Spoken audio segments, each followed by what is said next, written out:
Welcome to the Awakened Impact podcast, where the new paradigm starts here. I'm your host, Kimberly Lebbing, master coach, trainer, and creator of the Paradigm Shift Method. In each episode, you'll hear real, unfiltered conversations with soul-led entrepreneurs, coaches, and healers here to create lasting change. If you're here to lead with purpose, embody your gifts, and create an impact from the inside out, you're in the right place. Welcome back to the Awakened Impact podcast. I'm so excited about my guest this week, Amber Dancy. I've known her for a long time, and I've personally worked with her. She blends the science of energy with the wisdom of human design to help visionary leaders like you get radically clear, cut through the noise, and make bold decisions in deep alignment. Through her signature approach, she identifies the bottlenecks, energy leaks that might be slowing you down so that your business systems, your strategies, and your leadership actually work for you, not against you. And I love when she says this. As she says, you get to do this however the fuck you want. Amber's here to share her intuitive insights on energetics, human design, and how to lead a business with unapologetic alignment. Let's dive in. Welcome, Amber. Hi, Kim. I'm so glad to be here. So I would love to start with really a little bit more about your tagline and your story. I don't know that I know this, even though I've been through your programs, because I feel like this is like the famous Amber line. You get to do this however the fuck you want. Tell us what that means to you and a little bit about your background. Yeah. So that sort of came up partially because honestly, I would just say it to my clients. Like it just became something that would like come out of my mouth so commonly that when I did the last rebrand to my current business name and the current, which I have no intention of changing anytime in the future, but any good business owner, the name and the branding and the business I have now are not the business and the name and the branding that I had when I started 5 years ago. And when I did that rebrand and moved into the practical rebel brand mindset, the energetics of the coaching and what I wanted to do, that tagline just came through with a natural piece of it. And so where it actually, like if I had to give it an origin story, I'm not sure anyone's ever asked me that question. So I'm liking that we're even doing this. If I had to give it an origin story, it would come from the concept that so many entrepreneurs, business owners, and even if you're just a leader in a role in business, but so many humans have spent a good portion of their adult life feeling like they needed to be told what to do or they needed to fit into some type of system, boxing themselves into an identity or a way of showing up in the world that's not their true light without their real light shining through. And we just need to be reminded that we don't have to follow the rules all of the time. We don't have to do it. There's no right or wrong way. So one, it's you don't have to follow anyone else's rules. And two is a core belief of there's no right or wrong way to do things, particularly in business. The marketers want us to believe that there's a right way to do things in business. While I believe there are some business principles and foundations we should still maybe do. So hence the practical part of my brand. The truth is how we get to those things, how we get to that strategy, how we execute on those principles needs to be unique to the humans. So no rules and there's no right or wrong way to do it. So when my clients would get stuck in, and you as my client, I know, like y'all would literally almost roll your eyes at me because you'd ask me a question. You're trying to get me to tell you what to do. You get to do this however the fuck you want. I remember. And I absolutely loved it. It was so foundational for me. And you're right. It's how we were raised, being told what to do. And so many of us in this transformational space, we're in it because we had our own healing to do. Yeah. And so some of that runs really deep. Yeah, doing it right and all of that. Yeah, my inner good girl really wants to, like, do it. I am the A+ student. I am the one who follows the rules. I am the one who, like, even thinking about my high school years, I literally had a year in high school, I can't remember, that I skipped school so much that I got caught and wound up in school suspension and still had straight A's. Like, that's how much of a good girl I was. I would get my homework and still do my homework, but I wasn't skipping school because I didn't want to be in school. I was skipping school because I had bad influences and I wanted to hang Uh, with my friend, but I didn't want to get in trouble by not doing my work or have someone think poorly of me. That was what happened. So, like, I was drinking and smoking and skipping school and I had straight A's. Like, that was the error that should not be my oh, that's great. So I'm curious, like, what brought you into the world of energetics, human design, and the space that you're in? What was the catalyst for you?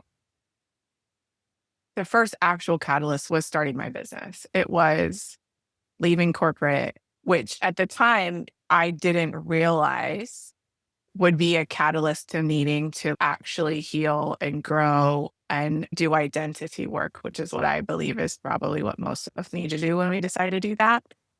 And so that was the first catalyst. So once I left corporate, started my own business and started kind of playing in the online world, I just got exposed to things I wasn't really as exposed to when I was working my corporate roles.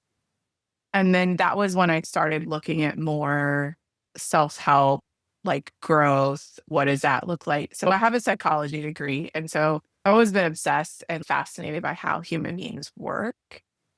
So I think that already was naturally there, but I wasn't doing that was all knowledge gathering. It wasn't a lot of internal work for me before that point. And then as you know, and any entrepreneurs listening, if you haven't figured this out yet, you might not be paying attention. But the if you want a self-help growth program, start a business. Like if you want to learn about yourself and like really trigger every like childhood pattern, trauma, whatever, if you want to be I like I need to shift my life, go start a fucking business, y'all. Cause I guarantee you, if you're like in it enough, it is by far the number one self-help program you could ever enter yourself into would be becoming a business owner.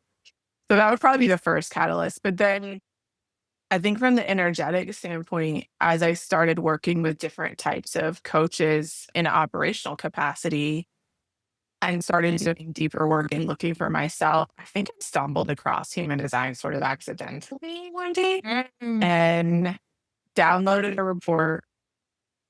What probably at that point, I'm positive it was like the International School of Human Design, which is that's the official school of human design. And I read the report and had two like simultaneous things. And one, it was like, holy shit, this makes sense. Like, I don't know why this makes sense, but it made sense. And holy shit, this stuff is complicated. Like this, like trying to read this is like the most ridiculous thing I've ever done in my life. And so I went and bought a bunch of books and started reading. This is my very first human design book. It's still one that I reference. It's called The Human Design, The Science of Differentiation, the definitive book of human design. It was written by the lady who runs the International School of Human Design, but it reads like a textbook. It actually took me years to start incorporating human design into my work, partially because if you do any of the traditional study, it's kind of restrictive and it's kind of negative. Ra's life work was the gate 51, which is the gate of shock. Everything is written from that perspective, the shock perspective. His goal was to shock us into awareness with human design. And so it took me like years of learning and picking up other things, discovering other ways people have rewritten the language of human design. I would have a random conversation with a friend and like share my awareness, share my understanding, share my knowing of something in their human design that had me going, oh, like this is more than just something I could use for myself. Like this really is a foundational premise of how things work. And so tie that with my core knowing. So I've always known that energy existed. I've always known that energy was part of how we operated, but I didn't have the language or the words or the understanding or the quote unquote knowledge to explain that knowing. I just knew it. And I feel like human design started helping me actually be able to explain something I already knew. I had a really pivotal conversation with a very dear friend, a fellow coach, after a coaching certification program. She came in a DM conversation and she asked me something about human design because she and someone else from our cohort were having a conversation and I was referenced. She came to ask me this question and I answered it. We had a conversation. And then she gently, lovingly said, "Do you use this in your work, in your coaching?" And I responded, "No, because I'm not an expert. I don't have a certification. I'm a very good role follower." She like this is all through DM, but because I know this person so well, I know she must have just been gently laughing at me in like the most loving way. She responded where she said, "Okay, I can totally understand. And also, I want you to know that you have said things to me in passing that have made more sense to me than all of the human design experts and gurus I've ever listened to, followed, or went to for support in any way." And it was an immediate, like, sacral response of, "Oh, okay. Yeah. Thank you." Like, thank you for that reflection. And that was the point when I actually leaned in and said, "I'm gonna bring this in and use this as, like, the main tool that I use for myself and for clients." Yeah. And I can affirm you do explain it better than anybody that I have, anything I've Mhm, read. mhm. Finding out my human design, you know my story, but it was life Yeah. changing to me because I was Mhm. living the life of generator, manifesting Yep. generator, trying to do Yep. all the things. And then I found out I was a projector and I was like, whoa, well, the rest. So it was a profound change for me. And you helped me understand it so much more. And then also, you have like a different, I've forgotten what the name of it is, but you do a different type of human design than the traditional. Can Mm. you just like talk about that a little bit? Yeah, that's actually shifted a bit since we worked Oh, together. okay. Okay. Meaning, so what has started to happen and what was always intended to happen was Ra wrote the original language, what I refer to as traditional human design. And it's still valid, it still has its place, it's still there. What he always intended was for the language to adapt and evolve, and that we as a people, as a species, were given this tool to enhance our own awareness and our own knowing of ourselves. People who worked with him when he was still alive started to spin off over the years and create their own languages to further enhance our understanding of human design. There's a couple of well-known ones for anyone who's listening. If you ever looked at the gene keys, that is actually a direct correlation. It's not always immediate. It took me a long time. Like, I really like the gene key sound. It took me a while to find my footing with that.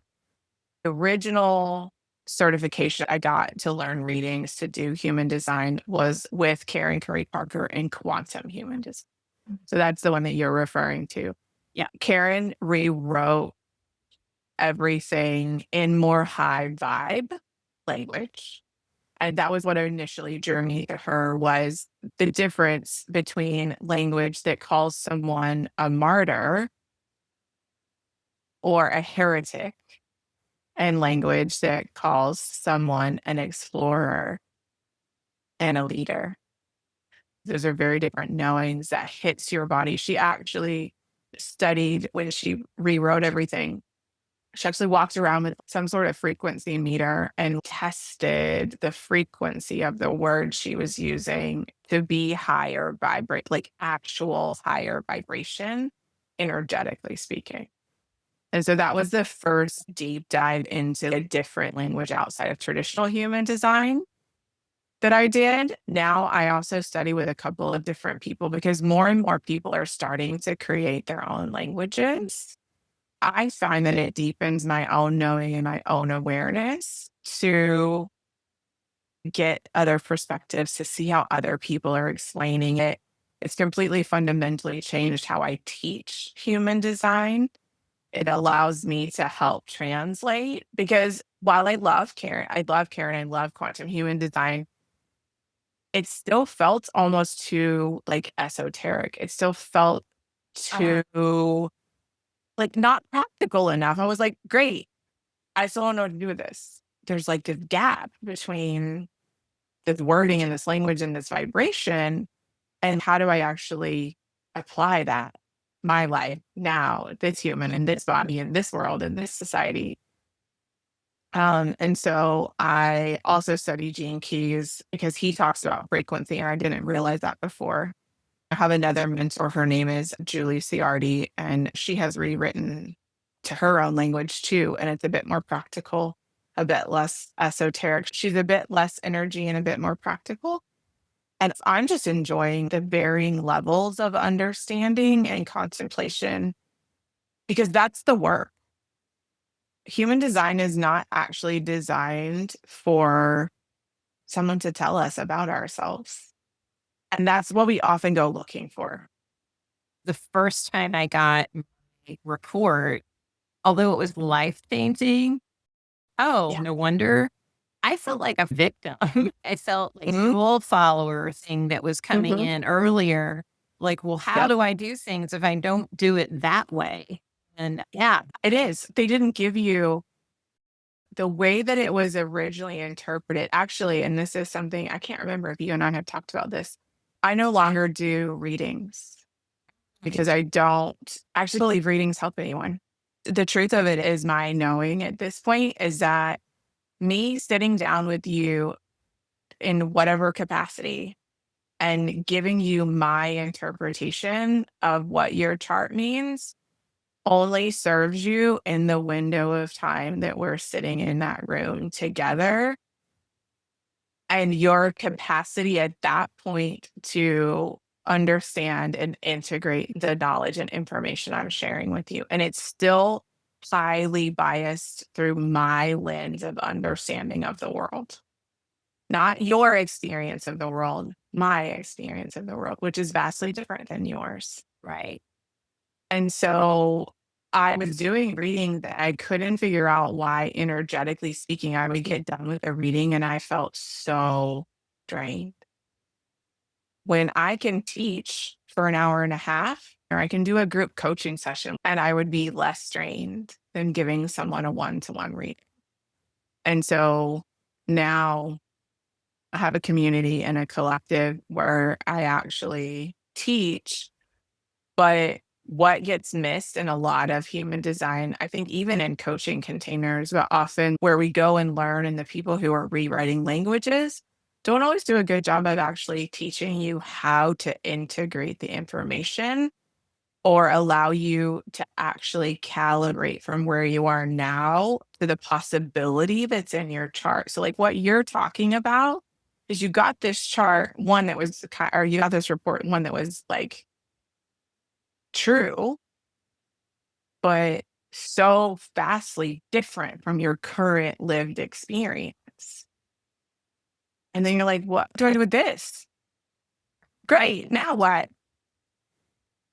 And that's what I kept seeing happen. I was like delivering all of these life shattering pieces of information to people that I knew damn well couldn't do anything with it. because they didn't have the tools to do anything with it and they didn't know what to do with it. And all we did was raise a veil and then they leave and all of their stuff just shuts everything back down on top of it because we're not given the tools for it. And so my mission at this point is kind of twofold. One, it's to share like my interpretation and perspective in a way that opens up knowing in other people of themselves and to teach them, give them tools to study on their own and to come to their own conclusions of how this is showing up in their life. And you talk about the gaps. Would that Mm, be the same as the bottlenecks and the energy leaks that you talk about? y- Yeah, they're going to show up. So the gap is going to show up in a bottleneck or an energy leak. So it's going to show up as a block of energy, or it's going to show up as a lack of energy, like in some way. So when you think about it, human design at its core is energy. It's how your energy is designed to work. What happens when you start to find it, when you start learning it, when you start looking at your chart, you start learning about the pieces, one of two things is going to start to happen. You're going to start seeing all the ways that you are operating the way this thing says you're supposed to operate. More often than not, especially for my projector, manifester, and reflector humans, you're going to find out how much of your life is not in alignment with the way that you're supposed to Yes. operate. So, like, the first gap, if you will, is just the knowing that your life has not been built to operate the way that you're designed to operate. And within that, we start finding blocks, roadblocks, the ways that we've shut off the natural way that our energy works because our frequency is out or we're in our shadow. And then we also find the ways that like we're literally like dumping out the energy that we actually have without even knowing it because we're subconsciously not operating in the way that we're supposed to be operating. So either we've bottlenecked it to the point like it can't get through, or it's like just eking through because we've closed off the space, or it's just leaking out some hole somewhere. We don't even know that's happening because we're not operating. Or we're overcommitting. So an energy leak can also be a place where we've actually committed energy we don't have. And then we burn out. And that's what burnout looks like, is when we continually commit energy that we don't actually have access to. And so then we're just operating on fumes and then we're consistently creating this energy debt almost that you almost can't get out of because you like when the energy does come, it's going to the debt. It's not going towards like where you want it to be going. Yeah. And this is any of the work with the people that are in the transformational place or want that help, whether you're an entrepreneur or a coach, it's still doing the deep work. Whatever your Yeah. design is, it's still like doing the deep work. So I'm curious because the work I know that you do you see Mhm. specific patterns among entrepreneurs that are maybe not living in alignment with their energy, their design? And this really doesn't even matter about type. What it usually looks like is overwork, saying yes when you really mean no consistently. So that feeling, the pattern is I have to say yes in order to insert whatever here. It's usually money. But like it could be in order to grow my business or in order to do this or in order to do that, I have to say yes. I don't get to say, I don't get to choose. It's that lack of choice. It's the rule following behavior. There's some magical way that this has to be done in order for you to be successful. There isn't. There isn't. We all have our own way. All strategy works. All strategy works. not all strategy will work for you.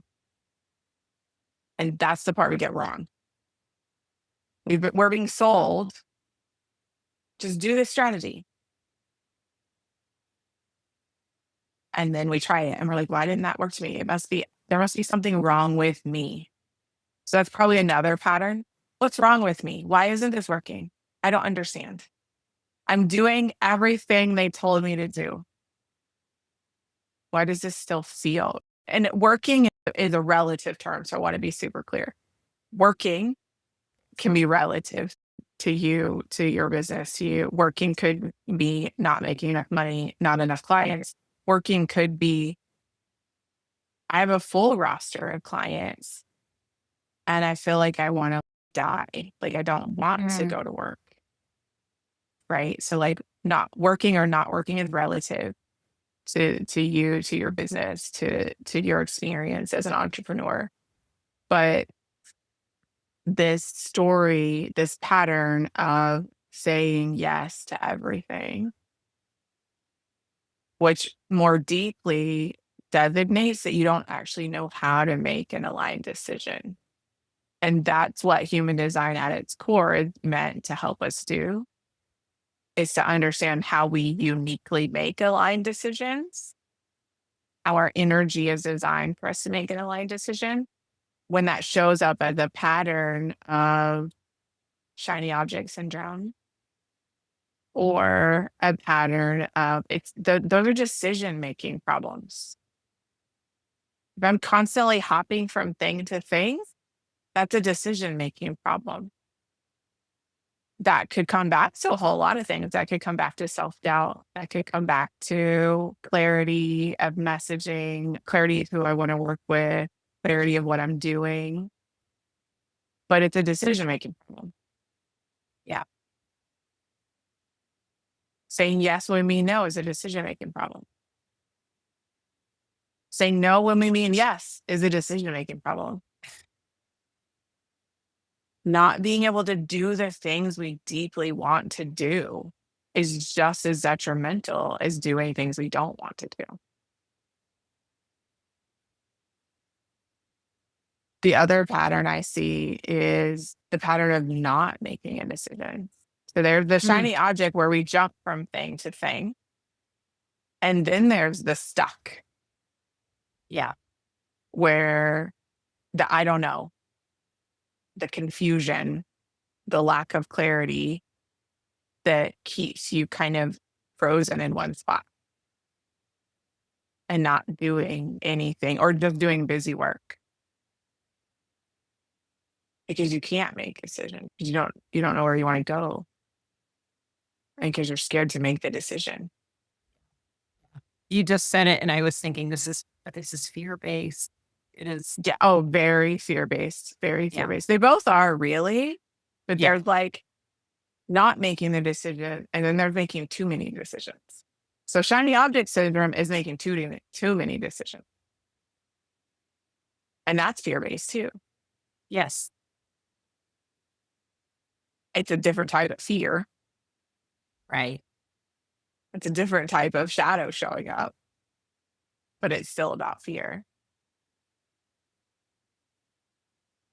Energetically speaking, it also looks like having a full calendar, but not wanting to do the work, not wanting to deliver on the work that you have. There's this unhappiness that comes out, and you're going, on paper, this is all working. Why do I not want to get out of bed in the morning? Why do I not want to go talk to my clients? Why do I not want to deliver on what I have sold? And that usually comes back to the decision we made about how we structured the work, the decision we made about who we're working with, the decision we made about what we're actually delivering on, what we're selling. Yeah. All it takes is one. Yes. To throw it all off. And I think as you were saying all this, I'm like, and this circles right back to where we started with, you get to do it however the fuck you want it. Because we make the decision And if you're the good girl or the good person or the good human, however you identify, if I'm the good girl, then I can't change my mind, right? Because what if I hurt somebody's feelings? What if I let someone down? What if I do this wrong? That's the next step. And so that's where I had to come back to. You get to do this. You get to change your mind at any point. At any point, you get to reset and go, I know I made that decision and it's not aligned. So for people who are in that space, Mm. like right now, for listeners that Mhm. are in that space right now, where can they begin? Typically speaking, the first thing I would have you do is to look at your time, because that's going to be a real indicator of whether or not you're in alignment. Not the amount of time, what's on your calendar? What are you saying yes to? What are you committing to? And then start rating the level of joy and the level of energy it takes for you to do those things. And that will tell you everything. If your joy is low and your energy output is high, that shit needs to go. I don't care what it is, that Yes. shit needs to go. From there, you start looking at how much joy is this bringing? How much energy is this taking? Sometimes things take a lot of energy, but bring you a lot of joy. That's probably worth looking at keeping. Then you get to start looking at how much buffer time you need around an event like that to rest, to recharge your energy. And that's when, it gets more nuanced, right? How do you recharge your energy? Knowing how you recharge your energy, knowing what your type is. Are you an introvert, an extrovert? Looking at what's on your calendar, looking at whether or not those things bring you joy, and looking at how much energetic capacity it takes you to do those things. You never even have to look at your human design to do that. Like there's a literal, like practical thing you can read it Yes. on and start going, oh yeah, I need to start getting some stuff out of the way. And then once you kind of free up a little bit more space, that also gives you indicators. What is bringing you joy? Have you ever slowed down to ask yourself that question? We built these businesses because some guru somewhere, dude, gal, it doesn't matter. Somebody said, this is what you needed to do. And I believe if we could have more and more people actually building businesses that bring them joy and they have joy in what they're doing, the ripple effect and the impact of that out into the world has the ability to shift everything. I 1,000% agree with that. Yeah. Yeah. This has been such a great conversation. I know you and I can talk for hours. And I want people to understand or know, like, how can they learn more and connect with you? And I'll just say this because I've been in Amber's programs and in her containers, and it's been a huge help to my business. Huge help. How can they start using it? Yeah. First and foremost, you can go get, if you've never gotten a human design report, or if you have and maybe you want slightly different language, please go to my website and get your free report. You can look at your chart, you can get your report, you can start getting some initial awareness on how your energy is designed to work for you and see what comes up and see how that shows up for you. Outside of that, I also have a community where I teach. And so if you want to go deeper, we can absolutely have a conversation about that. And you can check that out. It's called the Calibrate Collective, because it's not enough to just know. Awareness is only the first step. The next step is you have to learn how to actually calibrate your life to what you want. And you won't know that until you start looking at how you're out of alignment and in alignment. Most of us are out of alignment. We're not taught this early enough to naturally be in alignment. Thank you, Amber, for being on today. I know our listeners are going to get so much value out of this. I love everything about your work, human design, the energetic piece, how you've helped. I feel like I've become a better leader and learned how to trust myself more by working with you. So thank you for that. Oh, thank you. I received that. I'm so glad you invited me to come on the show. It's a joy for me to share this with other people. Like, that's my work in this world, is to create better leaders. Because when we operate better ourselves, it affects all of our relationships, business, life, family. Like, all of it is better when we know how to be in our joy and how to operate in our energy the way it's designed. And that's what I want for all of you. Okay, so listeners, we will have the resources, the gift that she mentioned, and how to connect with Amber in the show notes and in the description. Thank you so much for listening today. And thanks, Amber, for being on. Thank you for having me, Kim.